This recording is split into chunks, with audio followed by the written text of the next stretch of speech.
Dengan pandang rendah pada si kecil 5 gram gold bar ini. Walaupun 5 gram ini tidaklah setanding 50 gram, tetapi siapa yang ada 5 gram ini sudah ada sekurang-kurangnya 2,700 hingga 2,800 dalam simpanan.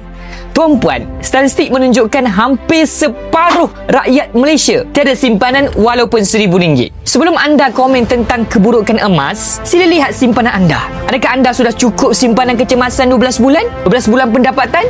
Dan ada simpanan belanja hangus untuk 1 tahun? Jika belum, anda boleh letakkan target pertama anda untuk dapatkan gold bar 5 gram ini. Dengan simpanan 5 gram ini cukup untuk membeli barang dapur dan rumah untuk kegunaan satu keluarga selama sebulan. Anda ada 6 keping 5 gram ini, anda sudah pastikan keluarga anda tidak kelaparan selama 6 bulan. Anda boleh pilih kaedah simpanan GAP atau Gold Accumulation Program. Kaedah ini tiada cas dan tiada komitmen bulanan pun.